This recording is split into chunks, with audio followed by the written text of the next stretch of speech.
Good morning. We're here to cheer you up. This is Omelet. Milton Metz is here, and we've got, well, look who I've got here. This is Frank Sinatra, Jr., one of our guests this morning. We have a lot of nice people out there. Frank, perhaps you'd be good enough to say howdy to him in Kentucky language. Well, Milt, I got to tell you that if you want me to talk in Kentucky language, well, it just so happens I'm fully equipped to do that, and it's a pleasure to be here with all of you this morning, folks. He talks regular, too. Well, we've got some more nice people, and we'd like you to meet them. And who has them? None other than Faith Lyles. That's good.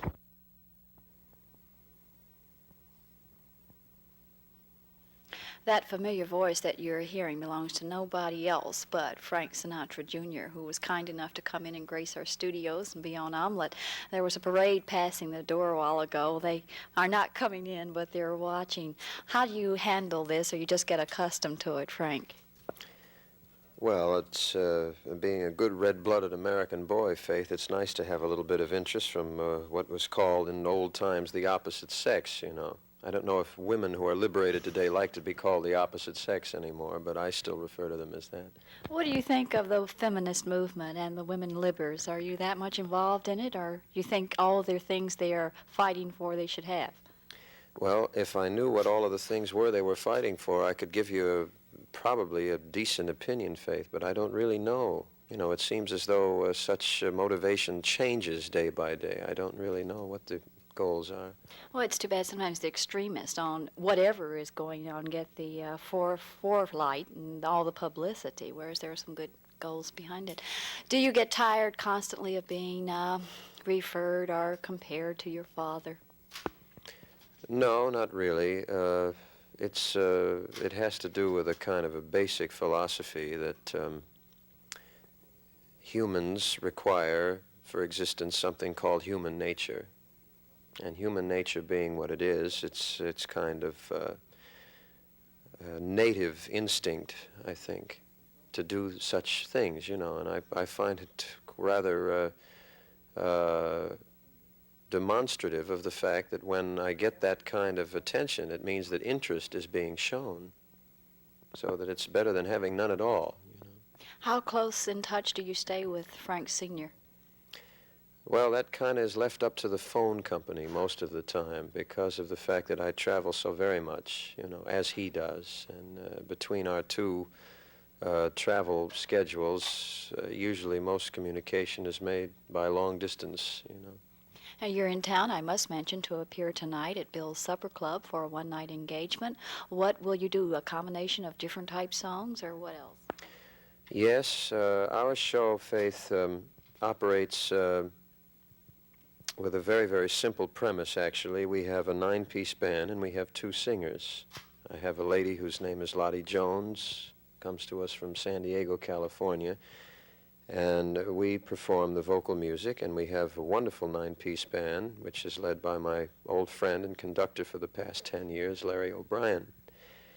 And together, we do just a very, very plain show, as a matter of fact. It's really quite simple.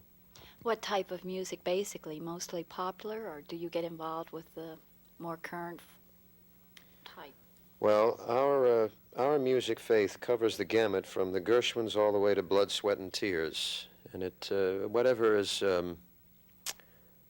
I myself, and of course Lottie has been a very fine singer with us for a number of years, and I don't question her taste in music, as I wish no one to question my own.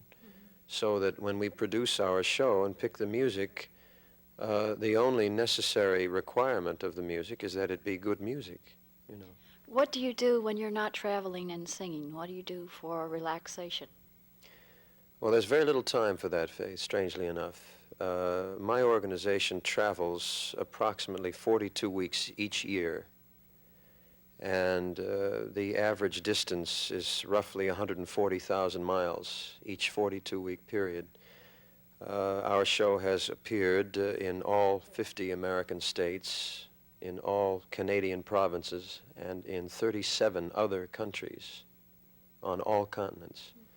So that during the time that we're not actually involved in the live end of things, then we spend a couple of weeks a year in the recording studio, several weeks a year in the television studio, and an occasional film or something comes up. It's a full existence by all means. Are there other things that you would like to do as far as more acting, or are you pretty much satisfied with the singing career you have? Well, here, Faith, you're kind of asking me to predict the future a little bit, and I really can't do it. I would say that we have to, all of our lives, I think what we have to do is just kind of take what comes day to day. It's amazing, strange things happen. I can be appearing somewhere in New York and Las Vegas or something, and Mr. So-and-so from a certain television program or a certain film company comes in and says, to the extent that this is the person we need for something we have in mind. So it kind of happens by accident. I was once hired to appear in a feature film made by a Japanese company in Japan, by two Japanese motion picture producers who were vacationing in Las Vegas.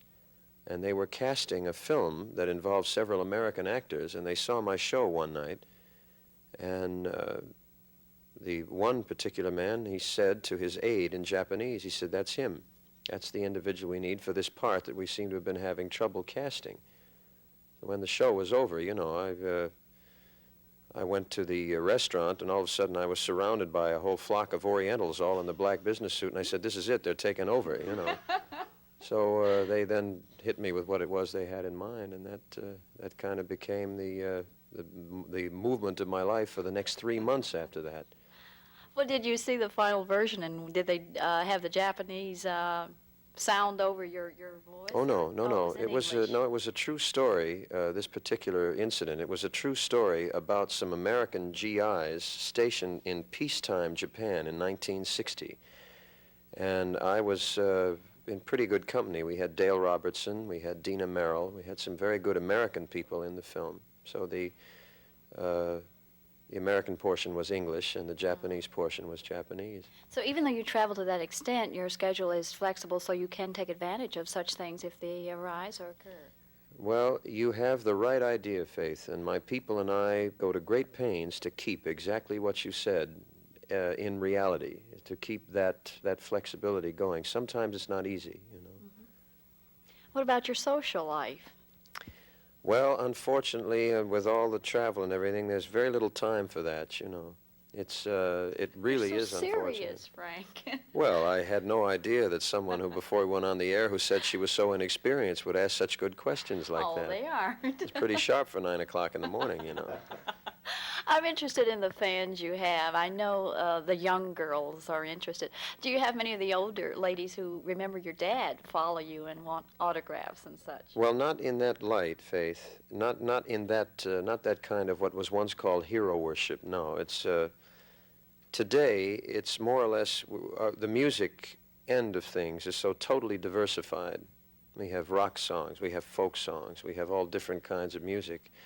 And consequently, at this particular period, it's people who are picking the kind of music they want. And then consequently, they have to take those people who make that kind of music, for better or for worse, that kind of thing. Who are some of the singers that you admire beside Frank Sr.? Well, in my program, I like always to include music that was made popular by some of the people who I regard to be the great influential singers of the past 20 years. The late Nathaniel, Nat King Cole is one. We do a Nat Cole song in almost every show. I happen to be the biggest Peggy Lee fan in the world, and this is talking about the pros, the people who have established the track records. But on the other hand, today, we also have some of the younger people who are doing a pretty fair job of it. We have, of course, with Tom Jones and Engelbert Humperdinck, and people are amazed to find that I happen to enjoy those two people. But as far as I'm concerned, they're the best thing that ever happened to me, Faith. Why do you think people are amazed that you enjoy them? Because they're so much more contemporary than the kind of music that I have always made in my career. But I like those two particular men because of the fact that we've been living the past 10 years in an era of groups with the Beatles and the Rolling Stones and all those people. Tom Jones and Engelbert Humperdinck are bringing back the stand-up singer, this kind of thing. So I love them. That's music to my ears, And we have some of the other people around today. I happen to be a terrible Aretha freak, and I dig Aretha when she sits at the piano and starts to play a little bit, and some of the Roberta Flack records and people like that. My singer, Lottie, incidentally, Lottie does a lot of that music, and it's very, very good. And I think that there is quality to be found in it. Are you involved in politics at any great degree, or were you involved with the Vietnam War or anything? Or you have a special goal or issue that you're concerned with as far as world problems are concerned? Well, you're asking me many questions in One one there, that Faith. was confusing. My involvement in active politics is confined primarily to the voting booth on Election Day. I have political beliefs like all of our people do today. Personally, I happen to be very proud that people in general, all over the country, in all walks of life, and I come in contact with them day by day, city by city, everybody today is more interested than they were, say, 20 years ago. More people read about it, more people vote about it. But in terms of the Vietnam situation, I entertained the troops there on several occasions when the war was on. And I would say, in this day and age, the only thing I'm thinking of is that I'm glad we have our people back from there. Thank you so much, Frank. I'm trying to think of a good question to wind up with. Is there one you get tired of interviewers asking you? Well, no, actually, your questions have been very good, Faith, as far as I can see. You know, it's good to know that you haven't asked me how much I weigh, you know, what color my shorts are, and things like that. I wouldn't get that personal. Thank you so much, Frank Sinatra Jr., for being on Omelet. We'll be back with more of Omelet right after this message.